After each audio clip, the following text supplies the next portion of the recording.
years ago, 100 years ago, people were very straightforward. They didn't mind actually saying, yeah, we're prejudiced. Nowadays, however, people would be covert. And if you didn't have disparate impact or some other sort of mechanism for smoking out covert racial discrimination, you would have to live with covert racial discrimination. Then it must be because the standard is racist. So the SAT is racist because, on average, whites do better than black students. That's the disparate impact claim, and it sets up the third point. You lower or abolish the standards in order to equalize racial outcomes, i.e., you discriminate against those who do well and in favor of those who do not do as well. Or as we call it in America, affirmative action, criminal justice reform, or DEI initiatives. The disparate impact standard means equality of outcomes. The other side tonight might try to persuade you that it means something more moderate or less extreme than that, but really you should think of these two terms as being essentially synonymous. We know that just as people of color were targeted for denial of credit in the 1930s through redlining, that they were also targeted in the 2000s for reverse redlining by unscrupulous mortgage brokers who were seeking to steal home equity. Opponents of disparate impact theory would say that unless you had a mortgage broker explicitly saying, I am deliberately giving a black family a fraudulent loan, then it's no harm, no foul. I think that's not only wrong, but it's not how our legal system works. All right, well, good evening, everyone. My name is Emil Doak. I'm the Executive Director of the American Conservative. Pleased to welcome all of you, both here in Washington and watching us online, to tonight's debate.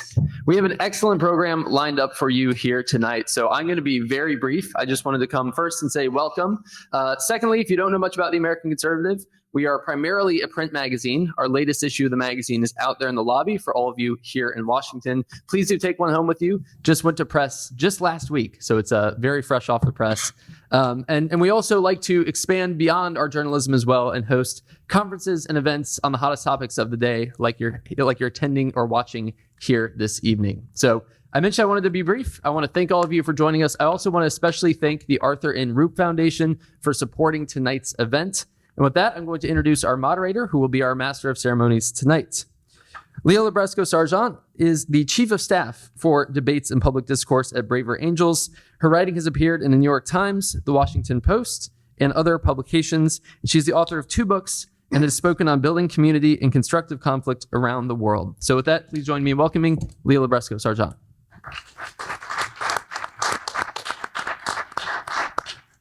Thank you so much. I'm very pleased to be here with these debaters tonight. I'm going to give you guys a quick overview of our format and then introduce our debaters, and we'll launch right into it. We're going to open with 5-minute opening speeches from each side. We'll have a speech from the affirmative, one from the negative, one from the affirmative, one from the negative. Our speakers each have 5 minutes, and they'll hear a gentle when they've got 30 seconds left to help them come to a strong conclusion. This will be followed by about 25 to 30 minutes of questions from me as the moderator and also from you as the audience. We will set up a microphone. Do not rush it until I say questions are open. If your question during question time begins with, "This is more of a comment than a question," you will hear a much louder gavel rap than the speakers heard when they got their time checks, and you'll be asked to take your seat. After questions are concluded, we will have 3-minute closing statements, again, 2 from each side, from each of the speakers alternating. The AF got to open the debate, the NEG will get to close it. And our debaters for tonight are, for the affirmative of our resolution, Helen Andrews, who serves as the American Conservative's magazine editor. She is also the author of Boomers, the men and women who promised freedom and delivered disaster. She's worked at the Washington Examiner and National Review, and a think tank researcher at the Center for Independent Studies in Sydney, Australia. Her work has appeared in the New York Times, the Wall Street Journal, First Things, the Claremont Review of Books, and many others. David Azerrad is an assistant professor and research fellow at Hillsdale College's Van Andel Graduate School of Government in Washington, D.C. His research and writing focus on classical liberalism, conservative political thought, and identity politics. Prior to Hillsdale, Azerrad was the director of the B. Kenneth Simon Center for Principles in Politics at the Heritage Foundation, and he has taught at the American University and the University of Dallas. David Dayen is the executive editor of the American Prospect. He is the author of Monopolized, Life in the Age of Corporate Power, and Chain of Title, How Three Ordinary Americans Uncovered Wall Street's Great Foreclosure Fraud, which earned the Studs and Ida Turkle Prize. He was the winner of the 2021 Hillman Prize for Excellence in Magazine Journalism. And Randall Kennedy is the Michael R. Klein Professor at Harvard Law School, where he teaches courses on contracts, criminal law, and regulation of race relations. He attended St. Albans School, Princeton, Oxford, and Yale Law, and served as a law clerk for Judge Skelly Wright and Judge Thurgood Marshall on the United States Supreme Court. He was awarded the 1998 Robert Kennedy Book Award for Race, Crime, and the Law. And without further ado, we are here to debate Resolved, the principle of disparate impact distorts civil rights law. And I turn it over to our speakers in the affirmative. Thank you very much, Leah. Before I begin, let me just confirm with you that I am audible. Yes. Great. In a free country, we believe in equality of opportunity, not equality of outcomes. The disparate impact standard means equality of outcomes. The other side tonight might try to persuade you that it means something more moderate or less extreme than that, but really you should think of these two terms as being essentially synonymous. Disparate impact means mandatory equality of outcomes. In the Supreme Court case that established the disparate impact standard, Griggs v. Duke Power, the company was using an intelligence test to decide whom to hire. There was no suggestion that Duke Power was using this test as a backdoor method to avoid hiring any Black people. It simply happened that Black applicants passed the test less frequently than white applicants. But due to this disparity in outcomes, which the company had no control over, the test was invalidated. Fast forward 50 years, and New York City just issued the largest legal payout in its history, $1.8 billion, to Black and Hispanic applicants who had failed the certification exam to become teachers in New York City public schools. There was no evidence that this test was biased. It is not as if there was a vocabulary section testing your knowledge of yachting vocabulary. It was a simple aptitude test, but 90% of white test takers passed, and only 50% of Black and Hispanic. Therefore, the test must be biased. And the federal courts agreed because they found that the city had not sufficiently demonstrated that the test was job-related. Apparently, the court could not take it as self-evident that people who are teaching grammar ought to know grammar. This is the kind of absurdity you encounter over and over again when you begin to look into what disparate impact means in practice. You have cases where, by the court's own admission, no one at a company had any racist intent. Nevertheless, they order the payment of millions of dollars to Black or female employees that the court thinks ought to have been promoted faster.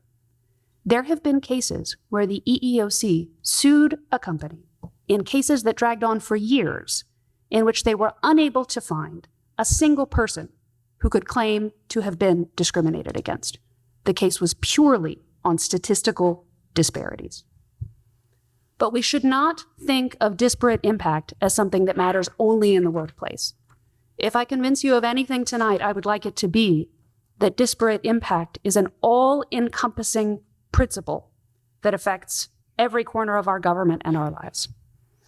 Disparate impact has been used to force banks to change their lending standards, to make it harder for schools to suspend disruptive students because a disproportionate number of the students suspended were Black.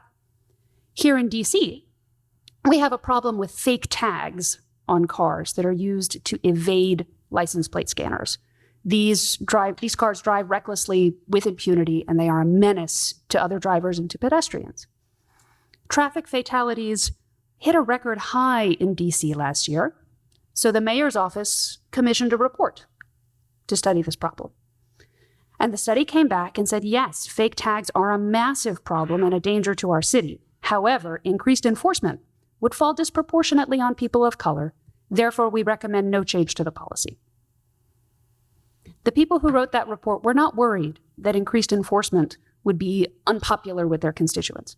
They were worried about a lawsuit, very reasonably, because something that the Department of Justice does when there's a Democratic president is sue police departments over disparities in enforcement. They will come up with a 100-page report finding that in some city, Black citizens are 20% of the population, but account for 60% of traffic citations. And the police department may well respond, well, you see exactly the same disparities in citations from traffic cameras, and the traffic camera doesn't know your race because it's a robot. So possibly this disparity is not the result of racist discrimination. But the Justice Department says, no, it must be racism. And they get what's called a consent decree, where the department is subject to federal scrutiny until those disparities disappear. And who suffers from all of this? It's all of us when police scale back enforcement and leave wrongdoers on the streets. We need to return to the original purpose of civil rights law, which is equality of opportunity, not equality of outcome. The legal standard needs to be intent. Intentional discrimination is unlawful. Neutral standards that result in unintentional disparities in outcome are not. Thank you so much, Ms. Andrews. And now our first speech from the negative side. Thank you very much. And I'd like to thank all of those who have participated in sponsoring this event, bringing us all together for this important discussion. First point I'd like to make is that a point that was all too absent in what you just heard. Racial discrimination, racism, racial oppression has been a big problem in American life. And the resolution says the principle of disparate impact distorts civil rights law. The idea of disparate impact is an important mechanism by which the legal system has attempted to effectuate civil rights law. Let me give a couple of examples. Because, and let me start with an example that way predates the very important case, Griggs versus Duke Power Company. Griggs versus Duke Power Company was a 1971 case, an employment discrimination case involving Title VII of the 1964 Civil Rights Act. We'll get to that, but actually, if you really want to grapple with our subject, let's go back to the very beginnings of the interpretation of the 14th Amendment in the 19th century. One of the very first cases in which the Supreme Court of the United States grappled with the meaning of the 14th Amendment in a racial context involved the following situation. A state, in fact, it was the state of West Virginia, had tried a man for murder, black man, and the black man's lawyer, and the black man was convicted. The black man's lawyer challenged the conviction on the grounds that the state had engaged in racial discrimination. There had never been a black person on a jury in that state. And the question became, well, why was that? The question was posed to officials, well, are you engaged in racial discrimination? They said, oh, no. The reason why there's no black people is because, well, the requirement is that somebody to be on a jury has to be a person of good character, has to be a sensible person. If we found a black person who fit those characteristics, we would certainly put them on the jury, but we just haven't found one. Question for us. Do you say, well, the officials didn't say that they were engaged in racial discrimination, so I guess they weren't engaged in racial discrimination? You could go that way. And by the way, there were some jurists who wanted to go that way. The Supreme Court of the United States did not go that way. The Supreme Court of the United States actually said, well, gosh, it seems anomalous. If you have a jurisdiction that has a substantial black population, you mean to tell me that there are no black people who would be on the jury? Given that discrepancy, given that disparity, the justices thought that the state should have to justify its reasoning, that it should have to overcome the court's suspicion that there was covert racial discrimination going on. That is at least part of what we're talking about.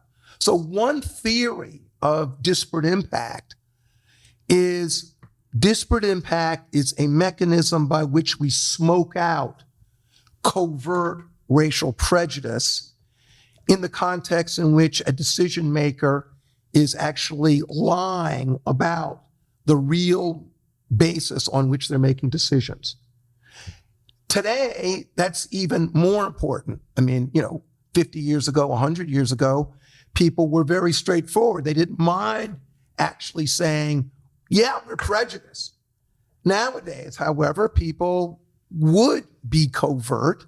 And if you didn't have disparate impact or some other sort of mechanism for smoking out covert racial discrimination, you would have to live with covert racial discrimination. And I guess one question that I have for my colleague is, are you willing to live with covert racial discrimination, or do you want some mechanism to smoke it out? There is a second basis for, okay, I'll stop there. We'll have plenty of time to go further, but I guess the point that I want to make, disparate impact, one justification for disparate impact is that it is a mechanism for smoking out racial prejudice, and that smoking out of racial prejudice is something that we should all rally around and be in favor of. Thank you. Thank you so much. Our next speech from our affirmative side. Good evening, everyone. Look, if we're going to have a frank discussion tonight, I think we should begin by making clear what this debate is really about. And let's be honest, we're not here to debate whether disparate impact distorts civil rights law. We are here to debate whether it is just to discriminate against whites and Asians and in favor of blacks and Hispanics in order to equalize life outcomes between the racial groups as they have been arbitrarily defined by OMB, I might add. We could also be here perhaps to defend whether it is just to discriminate against men and in favor of women so as to equalize life outcomes between the sexes, but I assume that our main focus will be race. This is the real question before us tonight. Once you cut through the legalese, disparate impact exists to justify discrimination. Merely clarifying what this debate is really about, I think, should be sufficient to settle it. This is why we have to muddle the terms. This is why the resolution borders on the soporific, because everyone knows that discrimination is wrong and no one likes it. So how do we sell discrimination to Americans? Well, by repackaging it as anti-discrimination. It's a simple three-step argument that we, alas, know all too well. First, you begin by demanding equal racial outcomes. That is, you posit, without any evidence, I might add, that absent discrimination, all racial groups would be failing and succeeding at more or less the same rates in all realms of life. As my former colleague Ibram X. Kendi likes to say, when I see disparities, I see racism. Second, you attack the standards that are producing the disparities, i.e. you assume that if members of a particular racial group have a harder time complying with a certain standard, then it must be because the standard is racist. So the SAT is racist because, on average, whites do better than black students. That's the disparate impact claim, and it sets up the third point. You lower or abolish the standards in order to equalize racial outcomes, i.e., you discriminate against those who do well and against those who do well, and in favor of those who do not do as well. Or as we call it in America, affirmative action, criminal justice reform, or DEI initiatives. This is the logic of our civil rights regime. So I'm sorry, I must apologize to the moderator. I would like to state for the record from the outset that I disagree with the resolution. The principle of disparate impact, regrettably, does not distort civil rights law. It is civil rights law, and has been basically from the beginning, even though the 1964 Civil Rights Act explicitly forbids it. Corporate America, the EOC, and the courts just blatantly violated the law, and eventually Congress went along with it. Now, what I do maintain is that disparate impact is unjust, because it no longer makes discrimination a matter of intent, but rather strictly of outcomes. You can be found guilty in America of discriminating if you applied a neutral standard without any intention of discriminating. What I do maintain is that disparate impact is dangerous because it makes almost every standard of conduct presumably illegal. If applied consistently, the principle of disparate impact would make America unlivable. Do you know what has a disparate impact? Civilization. I challenge anyone in the room to find a single standard, norm, or code of conduct that does not have a disparate impact on some subsegment of the American population. Laws against murder have a disparate impact against men. They favor women. Norms of punctuality have a disparate impact against people of Mediterranean and Latin descent like me. Do you think it's easy to be punctual with a Moroccan father and a French mother? Gail Heriot, a member of the United States Commission on Civil Rights, has offered to donate $10,000 to the charity of choice of anyone who can find a single employment criterion that does not have a disparate impact on some group. She hasn't had to pay up, and I'm sure that she won't have to. The idea that all the groups that make up the rich tapestry of American diversity, and their endless permutations, might I add, could comply equally well with every standard, law, or norm is sheer lunacy. I gotta tell you, as a foreigner, it is one of the things about this country that never ceases to amaze me. You guys never stop talking about diversity, and yet you expect conformity and homogeneity. The more different we are, the more we should all be the same. I'll end by saying this. You might think, based on what I've said, that Helen and I are going to have a cakewalk in this debate. And yet, we drew the short end of the stick because Professor Kennedy and Mr. Dayen are defending discrimination, but they're going to play the race card. And we all know that in America, it is the best card to play. They're going to claim the moral high ground because they want to fight black people, they want to fight racism and help black people. To which I will say, surely there must be a better way of helping our fellow black citizens than by declaring war on the equal application of standards. Thank you. Thank you very much. And now we'll have our final speech in the negative. Thank you for having us here. Thanks to the American Conservative for setting up this debate. James Madison once said, if men were angels, no government would be necessary. The opponents of disparate impact theory are effectively saying that we should believe all men are angels as long as they tell us so. With notably rare exceptions, murderers don't willingly confess to murder, arsonists don't willingly confess to arson, and thieves don't willingly confess to stealing. In order for the legal system to determine the guilt of criminal suspects, we use a series of inferences to establish some basis for the truth beyond a reasonable doubt. We use blood and DNA samples, eyewitness accounts, phone records, money transfers, whatever pieces of information are available. Sometimes it really is an inference, like deciding whether or not someone acted in self-defense.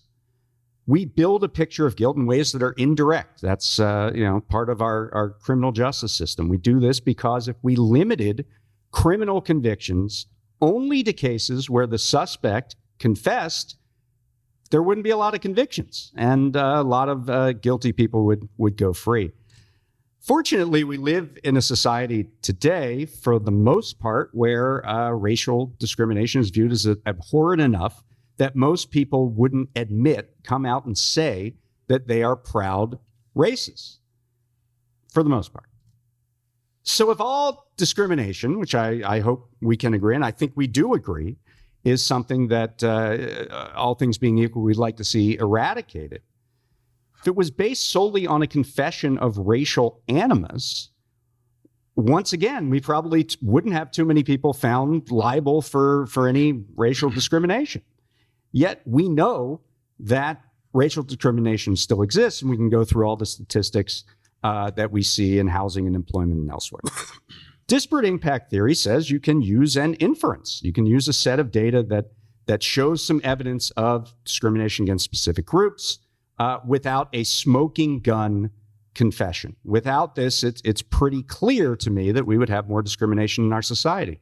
I would add that whenever Congress has spoken on this issue, it has indicated a desire to eliminate discriminatory preference for any group. When in Ward's Cove Packing versus Antonio, the Supreme Court eliminated one burden under disparate impact on employers who conducted certain aptitude tests or tests of any kind, saying they didn't need to prove that the test was a business necessity. Congress stepped in and overturned that decision in the amendments to the Civil Rights Act in 1991. So if you believe, as I do, that Congress actually has the right to interpret its own laws and its own statutes, then you should give a good deal of weight to their actions here, and they've made their intentions clear in favor of disparate impact. I have seen up close the consequences of racial discrimination in our society. I wrote a book on the foreclosure crisis after the collapse of the housing bubble in 2008. My friend Brad Miller, former congressman who wrote the bill that established the Consumer Financial Protection Bureau, called that an extinction event for the Black and Latino middle class. We know that just as people of color were targeted for denial of credit in the 1930s through redlining, that they were also targeted in the 2000s for reverse redlining by unscrupulous mortgage brokers who were seeking to steal home equity and replace it with cash out refinances and other products that ended up blowing up during the crisis.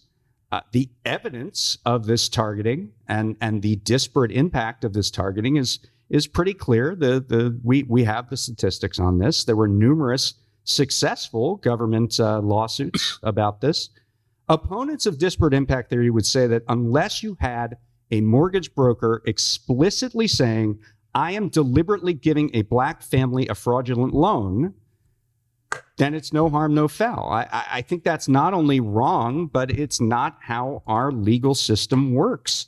We can reason from disparate impact to assign responsibility and redress. This system has worked, and it should keep working.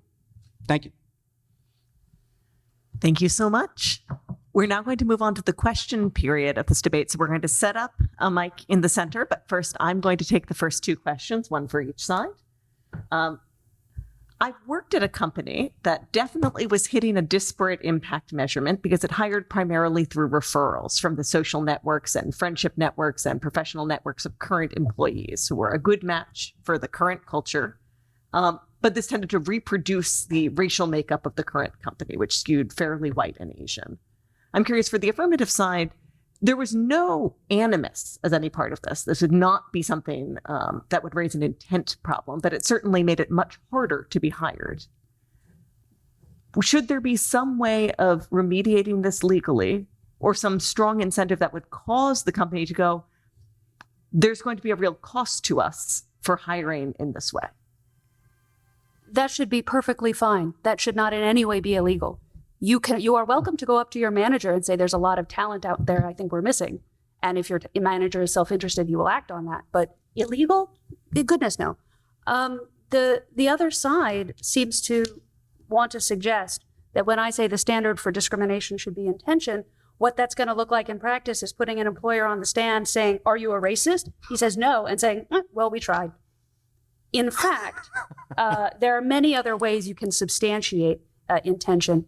I hate to trade 19th century cases with a professor at Harvard Law, but a case roughly contemporaneous with the one that Professor Kennedy mentioned is Yick-Wo v. Hopkins, which involved the city of San Francisco, which put in place a licensing system for laundries. But it was simply a pretext to refuse licenses to Chinese laundry owners, because when people applied for licenses, I think literally every white person who applied got one, and literally every Chinese person who applied didn't. So in order to demonstrate that that was done with an intent to racially discriminate, you have the massive disparity in numbers. I think in law it's known as a Yick-Wo number, like it's huge. And also the people who had put that laundry licensing plan in place were also on the record in newspapers and in public statements saying, I hate these Chinese people and I wish they would go home. But there's one more point I really want to make. I don't want to make my answer too long. But I really don't want anyone in the audience to get the impression that these discrimination lawsuits are just a small thing. They barely ever happen to anybody. If you go about your life and basically try not to be a racist, you're likely never to encounter one. There are tens of thousands, about 60 to 70,000 claims of discrimination filed with the EEOC every year. 99% of Fortune 500 companies report having paid out some amount of money in a discrimination lawsuit or a harassment lawsuit in the past 20 years. So this is something that happens to a lot of businesses. May I say one anecdote, if I promise it's 60 seconds or less? You'll have to find another way to sneak it in. I'm going to ask you a brief follow-up after your mention of the Yick-Wo numbers. So that's 0 to 100. That is, much more clearly a smoking gun to almost anyone on any side of this issue. But you mentioned the New York numbers as 90-50. And it sounds like you don't consider that worrying in the way the laundry numbers work. Can you talk a little about what does raise your suspicions when you see a big gap and you don't know what the cause of it is? Well, in that case, the number one question I want to ask is, when was this standard put in place and why? It was clear in the San Francisco case that the reason they put this program in place was to racially discriminate. Do you think that the reason school districts allow teachers to suspend students who are disruptive or violent in class is because school districts have some animus against Black people? You see very large disparities in suspension rates, probably even bigger than the ones in the New York certification test that I mentioned. And yet, I don't think we can infer from that any racist intent, and I would be shocked if anyone on this stage was willing to do so. I'm going to remind the audience, now is the moment where you may step up. I'm going to ask a question of the negative side, but you're welcome to step up if you have a question. All right, so for the negative side, I think it's always clear that when you start to measure something, people respond to the act of measurement, but not always in the way you'd like. It seems like measuring disparate impact has made people very nervous about collecting data at all, or imposing tests that have numbers attached rather than qualitative things that are easier to not get in trouble for. And the example that I'm thinking of particularly is California rolling back or eliminating algebra classes for students when they saw there was a large racial disparity in the pass rates. And so their solution was to eliminate the disparity by eliminating the class. And I think there was an animus there because we think of California as relatively progressive liberals, but they were still solving the problem by making it invisible. As advocates of the disparate impact standard, what safeguards do you see to prevent people from sidestepping the threat of a lawsuit by simply avoiding quantitative data? First of all, it's a good question. And I think the first thing to be said is that though I am a strong proponent of using disparate impact as a way of ferreting out prejudice, I'm not going to stand here and say that every instance of the use of disparate impact is sensible. Of course, you can use disparate impact in a way that is not sensible. You can go overboard. Question, is that what is going on in the United States? Couple of points here. Thus far, in our discussion of disparate impact, we've really been focusing on prejudice and animus. That's not the only grounds on which people justify disparate impact. And it's not the only, that's another basis for affirming disparate impact, is that disparate impact has been useful as a way of ferreting out selection mechanisms that were negligent, that were not so useful in actually picking out good workers. So let's go back to the single most important case, Griggs versus Duke Power Company, which was decided, by the way, was written by not a liberal, was written by a conservative justice. Chief Justice Berger was the person who wrote the Duke Power Company case. Now, Duke Power Company chose workers, relatively unskilled workers. One of the ways in which it went about its business was to give a standardized test. It was not a standardized test that focused on the skills you needed to do your job in a good way at this firm. It was just a standardized test. And the court said there's no evidence that the standardized test was imposed with the idea of trying to exclude Black workers. Blacks were disproportionately affected in a negative way by the test. And what the court said was, given this disproportionate effect on an historically oppressed group, is there a sufficient reason to keep this exam? If you can't show us that this exam focuses attention on what's needed to do the job, we're going to say, get another selection scheme. I'm going to ask a brief follow-up here, because it feels like some companies might say, yes, there's a huge racial gap when we apply kind of any test, but it's the school system's problem, not ours. We're the ones being sued for it. But you get substandard education for Black kids. They do worse on our test. Why is it our fault as the person applying the test? Why are we the ones legally on the hook for applying a test that some people, for structural reasons, will fail? The Congress of the United States has basically said, we're all involved in this. Every portion of the country has something that every portion of the country can do to help us with our race problem. We do not want companies in a negligent way, not a racially prejudiced way. I didn't say racial. In this instance, not a racially prejudiced. We do not want a company thoughtlessly to apply a test that will inadvertently hurt a racially disadvantaged group. Question, is that a bad thing? And while I've got the floor, I want to say one more thing about this case. Just very quickly, and I'll cede my time later. I think it's very important for people to know about the backdrop of the Griggs case. This was the first time that the Supreme Court of the United States adjudicated Title VII of the 1964 Civil Rights Act. It involved a company that had previously, in all of its history, had involved a policy in which the highest paid Black employee, as a matter of company policy, could not make more than the lowest paid white employee. A strict racial hierarchy. The Congress of the United States, the people of the United States, wanted to try to do something about that. Now, are we going to sit up here and say that that effort was a bad effort? I'm not willing to say that. The fact of the matter is, we haven't gone far enough. Thank you. I saw an audience question a moment ago, so please stand up and take your shot. And talking to us, and I hope there are a lot of people watching online, because you deserve a big audience. And thanks for those organizing it. I was going to ask, in some sense, Professor Kennedy, you answered what I was going to ask, but in light of that impassioned statement, I'll ask it this way.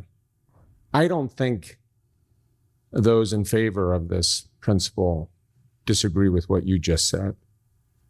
but they disagree with things like the following. Thomas Jefferson High School. You know the story. And they're saying, and Ibram Kendi, who was required reading at the high school you and I both graduated from. And I'm very proud that you're an alum, and that I'm an alum of the same school that you were an alum of, and had a similar teacher.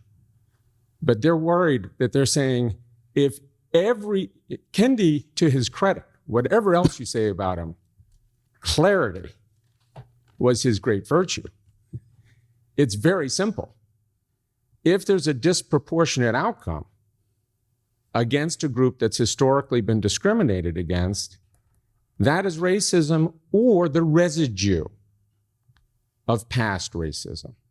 And I sort of hear you saying, and I can understand it, it doesn't really matter which it is. We should be trying to fix it. I'm going to ask you to get So to the question is, can there be a disparate outcome against, to the disfavor of a historically oppressed group that is not objectionable? Yes. There are hundreds of cases that have been brought in which it has been shown that there is a disproportionate impact for the very reasons that my colleagues over here indicated. I mean, frankly, any standardized test is going to have a disproportionate outcome. And there are all sorts of other tests that are going to have disproportionate outcomes. They've been brought to the courts. Our legal system is not dumb. The way in which the courts deal with this is to say there's a disproportionate outcome. Is there a sufficiently good reason to be in favor of the selection scheme, even if it has a disproportionate impact? And by the way, I reviewed the book that you were talking about by Professor Kendi in the Washington Post, was extremely critical of his discussion of disproportionality, because of course you can't just say that anytime you have a disproportionality, that is a sign of racism. That would be going too far. But our legal system does not go that far. It has various ways to discipline our concern triggered by disproportionality. I'd like to briefly follow up on that speaker's question, and then I'm very happy to welcome another audience member to the mic.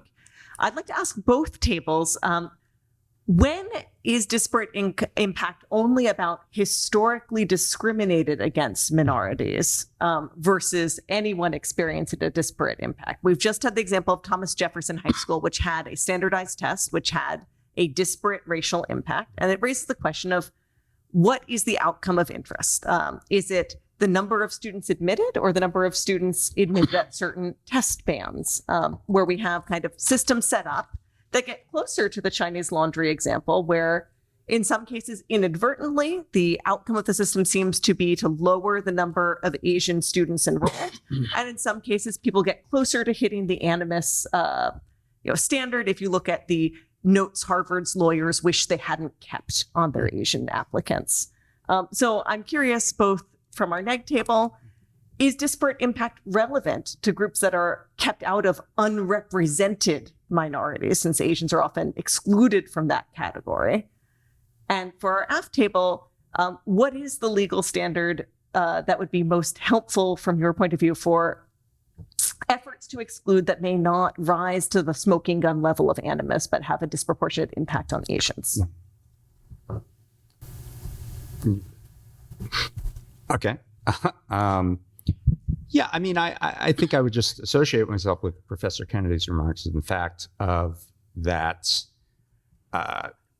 not every case is going to have a perfect coming down along the lines of, is it going to be on the side of definitive disparate impact that's redressable and or not? But it seems to me that collecting the data and finding out where these disparities lie is important. And you in your previous question were concerned about the elimination of data collection with respect to the California and algebra. the only side in this debate arguing for not collecting the data is the affirmative side. They do not want that to be a factor in the in racial discrimination cases. I think the data is quite important here. And so I think that if the evidence sort of doesn't fit, we make a determination, the courts make a determination along those lines. This is no different from, evidentiary standards within criminal cases that I previously discussed. Do men have a strong disparate impact claim against our education system since they graduate at lower rates, matriculate in college at lower rates? Does this indicate a pervasive discrimination, whether on purpose or structural, against men? I don't know that it's justiciable. And I think there are edge cases where you see, as we have said, there's, virtually any test is going to have some manner of disparity. But I'll give you an example of a separate case where I think there could be some redressability. So you imagine a landlord saying, if there are more than X amount of 911 calls to this building in a certain period of time, I'm going to evict you. And we know that the majority of 911 calls are over domestic violence. I think this is an interesting example, but it's not related to whether men have a claim on disparate impact. Fine. Real quick, what I was going to say, 95 cases of domestic violence are against women, and those calls would be made by women, and they would have a sufficient redressability there. I think that it is up to the courts to interpret the statute laid out by Congress. Congress said, we want you to use, the tools available to assess racial discrimination that go beyond just the confession of racial discrimination or the confession of discrimination against any disfavored group. I don't think that the courts would look favorably upon the example you cited with regard to men and standardized tests. But that doesn't, you don't throw out the baby with the bathwater. Thank you. I'm going to firm up my question to the apps. I think it's a little diffuse. I think Asian applicants to Harvard and other Ivy League schools could make a case they benefit from the disparate impact standard when they don't expect, especially after consultations with their lawyers, admissions officers to write down, we would like to systematically disfavor Asians in applications. They rely on aggregate data, and in their court briefings relied on aggregate data as much as smoking gun animus claims. How do you think that students who are applying are best positioned to adjudicate or make their case if they can't rely on aggregate data in the absence of statements of intent? Look, I'm not a lawyer. I don't know how discovery works, but it seems to me that even a naive Canadian like me understands that in America, there's a presumption of innocence. That's basically the way it's supposed to work. My problem with disparate impact is that it creates a presumption of discrimination, that it is now the onus on you to exonerate yourself. That's un-American. That's not the way it's supposed to work. So I would tell you the Asian students, via their lawyers, should uncover evidence that the university is discriminating against them, or, to use Professor Kennedy's language, that they're discriminating in favor of blacks and that they're collateral damage. What strikes me so far in this debate is Professor Kennedy and Mr. Dayen, you'll notice how they go back to the past. The first words out of Professor Kennedy's mouth were a case from the Supreme Court in the 19th century. Like, we're in 2023. They're talking about redlining. It's always the same thing. It's as if America hasn't changed since the 50s. I think what this debate boils down to me, is pretty clear. Do you believe that in 2023, 60 years after the 64 Civil Rights Act, with widespread racial preferences across the board in America, do you think that anti-Black systemic racism is the big threat confronting the Black community and America? Or, as Helen and I seem to believe, and the gentleman who posed the question, do you get the sense that in 2023, the problem in America is that we're throwing all standards out the window, that we no longer have the courage to enforce laws, to demand excellence, that a country that was built on, in theory at least, impartial norms of excellence, yes, it fell short, no one denies that, should constantly lower its standards in order to atone for the past? That's the issue. Do you feel that America's falling apart today because of racism or because we don't have the stomach to enforce our laws? That, I think, is the real issue. I'd love to take another question from the audience if one is available. Come on up. Testing. Thank you both for participating in this clarifying debate. I have one question for the aff and one question for the negative. For the aff, Then they should both be brief questions. very brief, very brief, I Perfect. promise, one sentence. What disparate impacts in modern day, if any, do you think are the result either of negligence of systematic design or of outright animus? And then for the negative, Professor Kennedy, you mentioned alternate standards in your opening remarks for adjudicating these, separate from disparate impact. Could you outline what other options are on the table for us? Thank you both. We'll say excellent job with brief, clear questions. The answer to your question is that I am unbothered by the existence of disparate outcomes. That's my whole thing. That's the point. I see disparate outcomes in the world and they do not bother me. I do not immediately assume that animus is the cause. But to add to something that David said, I hear a lot from people on the other side of this debate that we've come far in our progress, but we still have a lot further to go. My sincere question to people who say that is, how much farther? I'm serious. The last time I looked at the statistics for the Stanford freshman class, it was 22% white, so 11% white male. A recent Princeton freshman class was 16% white male. The current Johns Hopkins freshman class is about 9% white male, single digits. A recent survey of hiring managers found that 1 in 6 had been told by their bosses basically to put a moratorium on hiring white men for the foreseeable future. President Biden appointed 97 federal judges in the first 2 years of his term. Do you know what percent were white men? 5%. So to people who say we have farther to go, how much lower would you like those numbers to get? I honestly want to know. I think that Ms. Andrews has been very clear and extremely helpful. And I applaud her candor. What did she just say? She's really not concerned with, racial demographics that indicate that in every index of well-being in the United States, you see a racial pyramid. I don't care if we're talking about life expectancy. I don't care if we're talking about income, wealth, risk of incarceration, risk of illness of various sorts.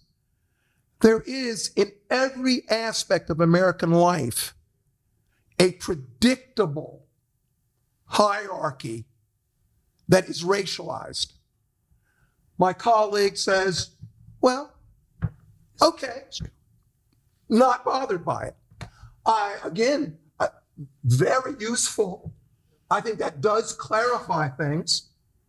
I'm just going to pause you for 1 second for a we got a structural table issue. problem. The table is collapsing over there. So Okay, I think I got it. perfect. All right, go for it. Don't lean on. So, that's point one. Point two, with respect to the last comment. So are we really to believe, the last comment suggested that in the United States of America today, the real victims in America, the white man. The white man is the real victim, and the people who are on top, who are getting all of the gravy, are the people of color. Well, I'll leave it to you in wandering around to determine for yourselves whether you think that is an accurate portrayal of life in America. Can I make a brief statement? I just want to respond to my colleague David's comment. that we're living in the past. We're rooted in the past. I think it's because America has changed that we need disparate impact. In 1968, a presidential candidate said, segregation now, segregation tomorrow, segregation forever.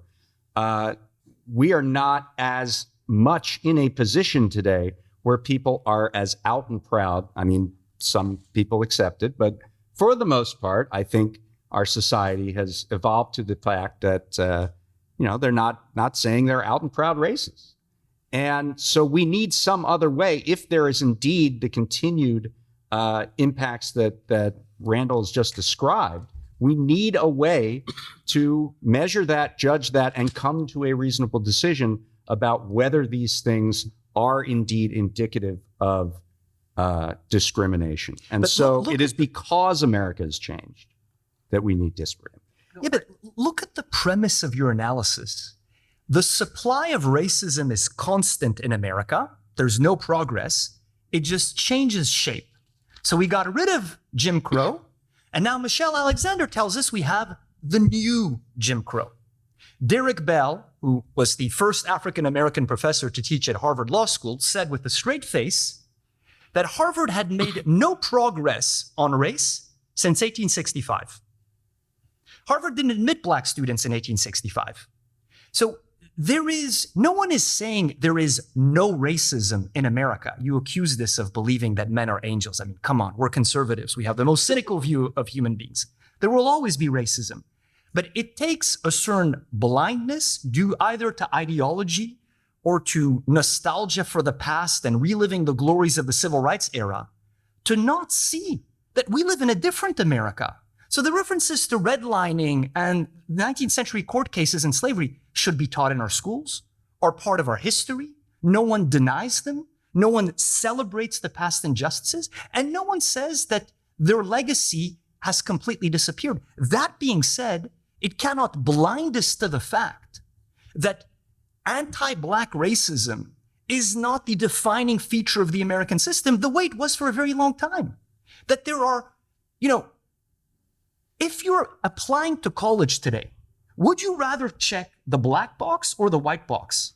Ibram Kendi, in all his splendor, retweeted a story about white kids are lying on their applications, claiming to be Native American. He didn't realize that this demolished his whole worldview and eventually deleted the tweet. So no one is saying that whites are absolute victims and that America is run by black people. But when it comes to selective places in America, the system today tilts the scales in favor of minorities. May I respond? I'm going to ask a question on this theme, and I think you'll be able to weave your response into it because I'm keeping an eye on the time. And I'll give you the first shot at it. All right. I think a theme that I've seen from both answers here is that it's easy to flatten this debate a little bit. So it sounds like there's a dial that says discrimination towards blacks, discrimination towards whites, and it's set to the same setting all over society. But it is possible to both have pervasive thumbs on the scale against Asians at college admissions and also against blacks at particular companies. So what I'm curious about a bit from both sides here is about what should trigger people's active curiosity about a gap in their own workplace, in their own local arena, not a broad national question, because we have a side of piebald country where I'd expect there are places with active, even if not animus-driven discrimination of many kinds in many local places. So for the neg, I really do want to know the answer to Miss Andrews' question. Is there a number at which the white male admit rate can go so low that it represents a concern for you in higher education and high-prestige colleges? And for the neg, Ms. Andrews, you've said, I don't care about these numbers. But what should attract a moral person's active curiosity, even if they don't suspect animus, of, I wonder if there's something we're leaving out. I wonder if there's a way we're not reaching people that we have an obligation to do. I do care. I care about all the people. But it is possible to have an excess of empathy and for your empathy to lead you to harm other people. One of the examples frequently cited by people who believe that we still live in an America that is as racist as it was in 1964 is law enforcement, criminal justice. And to support this claim, they frequently cite examples of Black people who were killed at the hands of police. So let me focus on one from earlier this year. This was the killing in Memphis of Tyree Nichols, who was a man who was beaten to death horribly by 5 police officers. It took a couple of news cycles before it became clear what was not immediately evident from the nighttime video of the beating death of Tyree Nichols, that all 5 officers were Black. And I mention that not to say, see, they were Black, therefore race can't have been a factor. It's actually worse than that. The city of Memphis, like all police departments, has been under enormous pressure to make the demographics of its officers match more closely the demographics of its community. And the police department found that it could not meet those targets for hiring minority officers without lowering their standards, reducing the number of college credit hours that applicants had to have, and in some cases, granting waivers to people to become cops who had been convicted of felonies. Yikes. But they were so desperate to increase the share of their force that was Black that they were willing to do this. At least 2 of the officers who beat Tyree Nichols to death had been hired since those standards were lowered. We have seen this again and again. That's not the only example I could give. I could go on all night with examples of police departments that lowered their standards in the interests of racial equity and ended up with worse officers who committed more offenses. So it's not as if there's no limit. You know, you can't care too much about racism. That seems to be the position of many people on the left. We should always err on the side of worrying more about it. But it is possible that the steps you take in order to remedy the disparate outcomes that you imagine are caused by discrimination can end up harming the very people you're trying to help.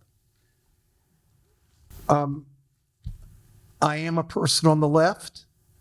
I'm very happy to situate myself on that part of the American political spectrum. As a person on the left, I am happy to say, delighted to say, that yes, there has been racial progress in these United States. Actually, a tremendous amount of racial progress in the United States. In our recent history, there was an African American who was president of the United States for 8 years. Clearly, there has been progress. So I just want to make it quite clear that you could be a person on the left who does not say that there has not been any progress. There has been. Second, can white men be victimized? Yes, absolutely. So to answer your question, would there be circumstances where I would be very concerned about the prospects, about the situation of white men? Absolutely.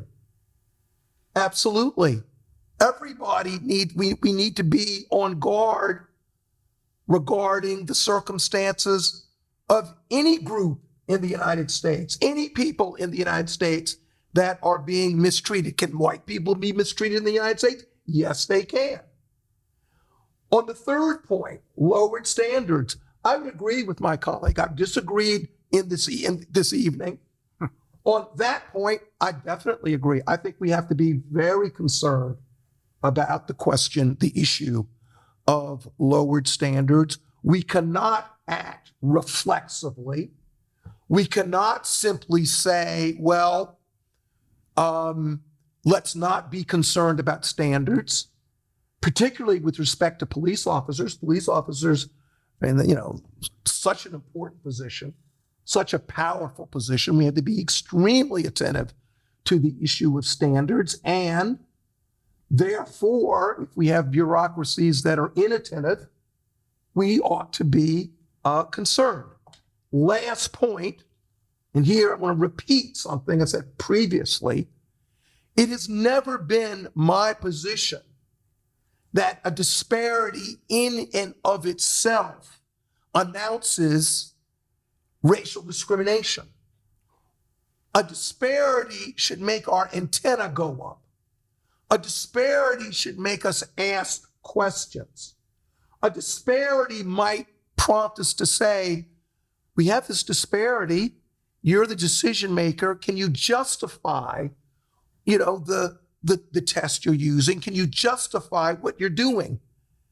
It seems to me that that is a perfectly sensible, prudent way to go. Thank you. I'd like to ask if there's a final audience question. Yes, go for it.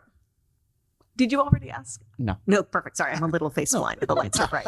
Go for it. I'd like to ask a question to the negative from more of a moral perspective. Why is it okay to give preferential treatment, for instance, like hiring or college admissions to historically oppressed groups, with the principle in mind, with knowing that discrimination based on attributes that we can't choose ourselves is wrong? I'm just failing to understand how that's okay, even if it would provide benefit to historically oppressed people. Why is it okay to treat groups? I didn't know that we were talking about preferential treatment. Is that? I mean, I think we were talking about the role of. I'm going to try and just help with that question. No, go ahead. I mean, think it is often the case. Let me see if I'm getting this right for you, for our questioner, that one way of managing the numbers of disparate impact is to give preferential admission so the numbers come out right. Mm-hmm. I see. So, I mean, I guess my view is that this is ultimately a legal matter, and a legal matter about a very specific statute.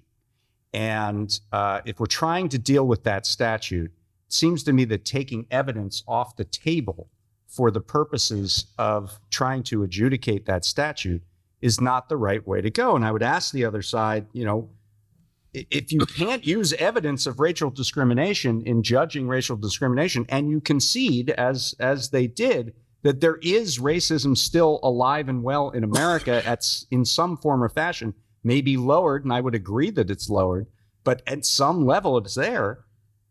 Outside of a confession, I don't see what you're going to do about it. Now, maybe you don't think there's anything to do about it. It's a small enough issue that there's no reason for concern. But I'd like to know what other methods are available if we're going to say that the evidence of racial discrimination is not something we can use. Thank you so much. Can I add some new information? We're going to move into closing statements. Oh, that's not part of my closing statement. It's additional information. If it's very brief and responsive to the question. There is a sociologist out there named Ellen Berry who wrote a book about how workplace discrimination lawsuits work in practice. And she got her grad students to put together a representative sample of about 2,000 cases. And she wanted them to put into the spreadsheet lots of data. Did the plaintiff prevail? If there was a settlement, how much was it? One of the columns she wanted to include in her study was the plaintiff's charge correct? Was there racism in this case? And she eventually had to eliminate that column from her study because her grad students came back and told her, we've been through all of these cases. And there is a tiny handful where it's clearly just a disgruntled employee, and a tiny handful where there's a smoking gun and the employer is clearly a racist. But in the vast, vast majority of the sample of thousands of workplace discrimination lawsuits, we read through all the documentation, and it looked like office politics. There was a little bit right on each side. There's no clear-cut answer to whether or not there was any racism going on here. So in an objective study of how this law works in practice, it was not a matter of there's lots of racism out in the world, we need to go find it. It was a lot of really sticky human situations with no clear-cut winner or loser. All right. And I do appreciate that last remark because it feels like listening to both sides, in some ways, it seems like the clearest thing both sides agree on, besides possibly that both the American Prospect and the American Conservative want more funding for police departments to hire better cops. I'll leave you to adjudicate that at a next debate.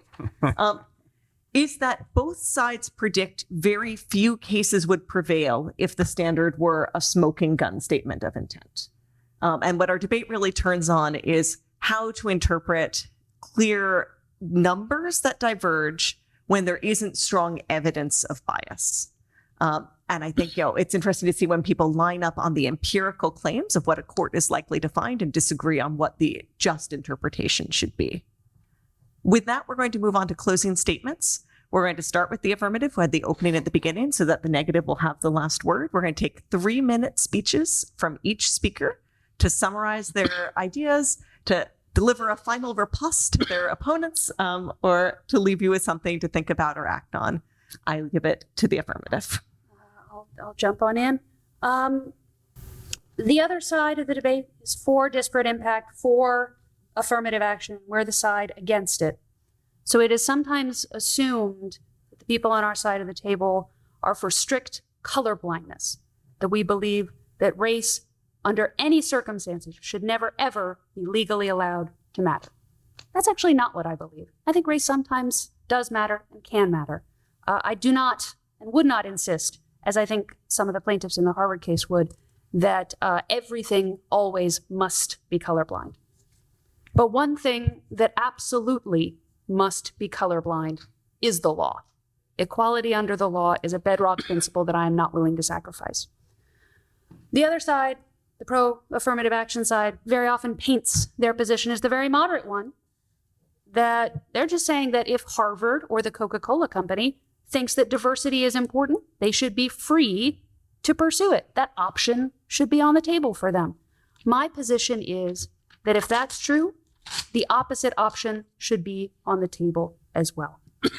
If an airline wants to say every other airline in America has really aggressive minority hiring targets, and they're really willing to do whatever it takes to make sure that 50% of their pilots are people of color or women within the next 5 years, we're not doing that. We're just hiring on merit, and even if that leads to a workforce of pilots that is disproportionately white and male. Right now, do you think it's legal for an airline to do that? The answer to that question is obvious from the fact that no airline is doing that, even though they would certainly find in me a customer for life. It has never been more important to return to the intention standard for discrimination, because America today is very different than it was in the 1960s. Back then, our race problem was between basically two races, one of which was about almost 90% of the population.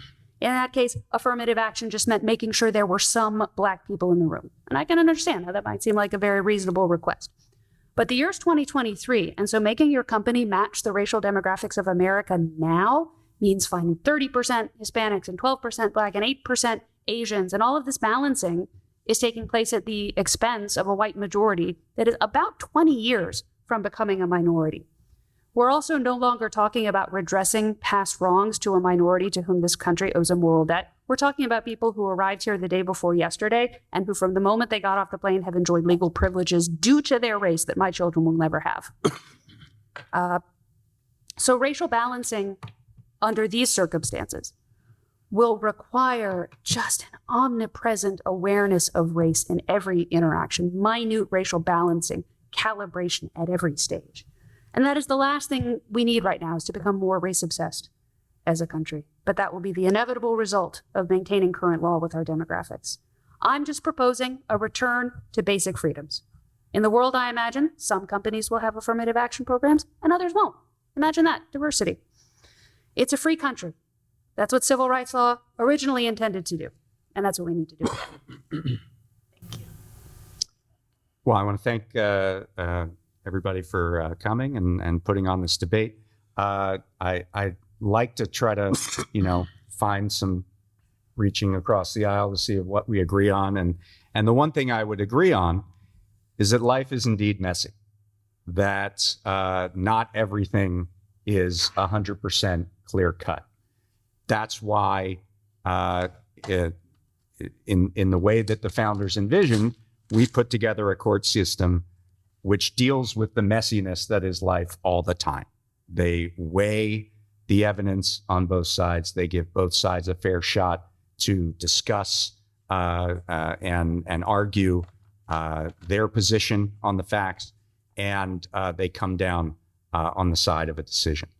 And disparate impact theory is one tool in coming down on the side of a decision. The other side is essentially saying that the courts are far too permissive in this matter, and that all of these claims which are brought up end in a way that does violence to the Civil Rights Act.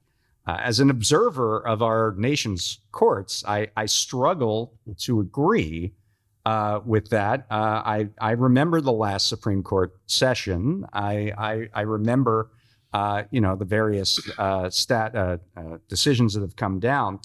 But I think as a theory and as a principle, the idea that we would use the tools available to us, some of which are new because we have new technologies, new way of measuring these matters, is something that is valuable. And the other side doesn't see it as valuable because it thinks it distorts the entire principle. I think it is additive to that principle, and I would hope that it would continue. Thank you.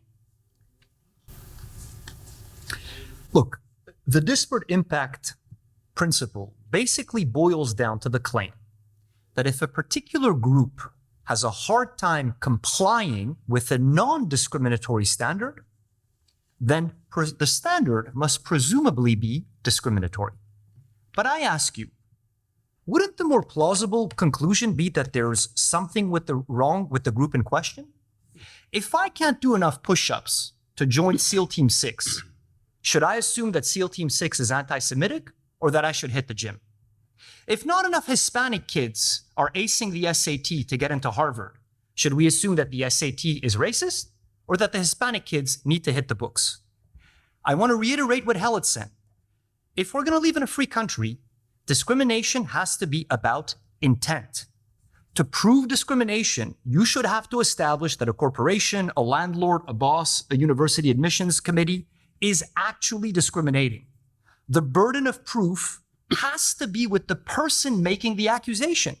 It is un-American to be presumed guilty until proven innocent, and I don't understand why you need a Canadian to tell you that. Disparate impact isn't just unjust, it also is dangerous. It hurts those it's supposed to help. You're basically telling protected groups, you don't need to work hard. It's never your fault. There's nothing wrong with you. It's the standards. What's worse, it leads to an inevitable erosion of standards across the board. Look, I'm not white, I'm not black, and I'm not a woman. But I would like to think that if I were black or a woman or both, and I were board in a plane or about to be operated on, my main concern would be, is the pilot or the surgeon the most qualified person? Not, is he black or is he a woman or is she a woman? What matters is excellence and competence, not skin color and sex when it comes to these competitive realms. The reason we're still having this debate, which I return to, is because our friends on the left are stuck in the past. They just can't get over the fact that America has gone over anti-black racism. And it's hard to prove because they always go back to the disparities, which is kind of a circular argument, right? The reason America is racist is because we have disparities and therefore we need to eliminate the disparities. They're going around in circles. There's no warrant, no basis for their presumption that the elimination of racism would lead to 13% blacks everywhere, no more than there is a warrant for assuming that the elimination of sexism would lead to 51% women everywhere. That is an unwarranted assumption that is actually the foundation of the modern civil rights edifice. I'd like to put it to you this way. Do you think that if today in America we repealed all civil rights laws, do you think that anyone would start openly discriminating? Look, right now you're allowed to discriminate on the basis of race if you're an employer with fewer than 15 employees. Can you name a single dry cleaner restaurant in the whole country that says, I don't hire blacks or Mormons? Don't you think the media would have had a field day if such a business existed? I will end by reiterating that there is a better way to help our fellow black citizens than by attacking all standards. You know how the Army addresses disparities? It doesn't lower standards. It elevates its cadets. It trains them to better meet those standards. Your university, Professor Kennedy, has a $53 billion endowment. If they're concluding that not enough black kids are getting in, why don't they set up a program to better train them to prepare them to get into Harvard? But for the love of God, stop waging a war on standards. Thank you. Well, thank you all very much. To 2 points. One thing that's come up over and over again is this question of the relationship between the American racial past and today. I want to emphasize again that in the United States, there has been a remarkable change in our social landscape with respect to the race question. And one of the things that has allowed that to happen have been the very reforms that we're discussing. So we've been talking about disparate impact, but obviously affirmative action has been in the backdrop. Affirmative action has always been contested. In my view, it's been a part of American life. It's been a part of the American scene that has enabled the progress that we have enjoyed. The disparate impact model, and again, I repeat, the disparate impact model was not a model of discrimination that was foisted upon the country by some, wild-eyed radical. Chief Justice Warren Burger was the author of Griggs versus Duke Power Company. That was a reformist measure that has been part and parcel of the salutary changes that we have seen. And I think that those have been good reforms. They have shown their benefit, and that's precisely why we should continue to have them and rally around them. I want to end with some particularity with respect to disparate impact.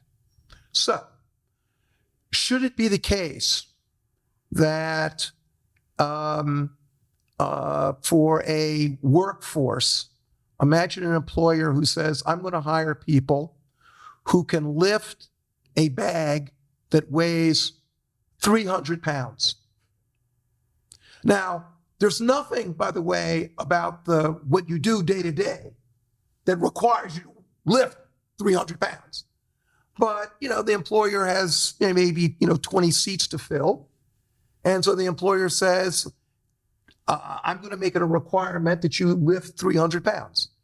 Imagine a woman who says, well, I think that's really unfair.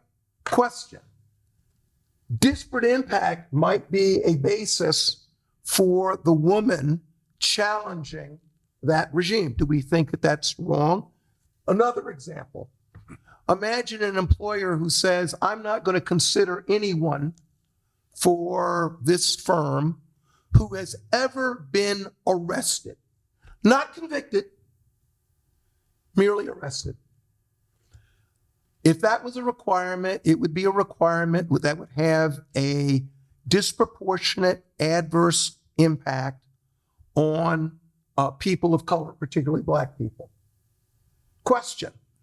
If someone was to say, well, is that a fair requirement inasmuch as we know, because of the administration of justice in America, that a larger percentage of Black people are arrested, even when the arrest was wrong? Would we think, well, maybe it would be a good thing for people to reconsider that?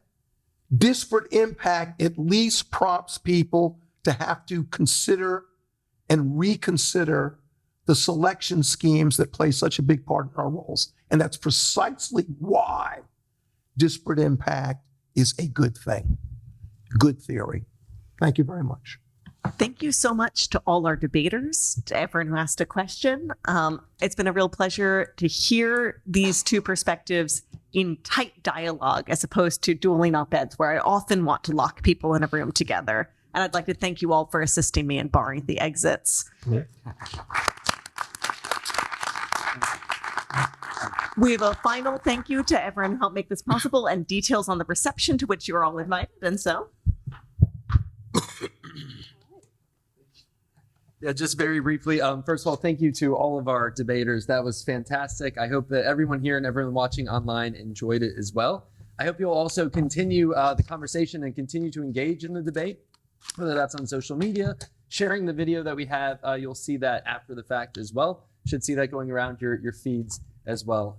For those of you here in DC, you're all invited to join us at a brief light reception, which is just upstairs from the debate hall here. And again, I want to thank the American Prospect. Please do engage with their work.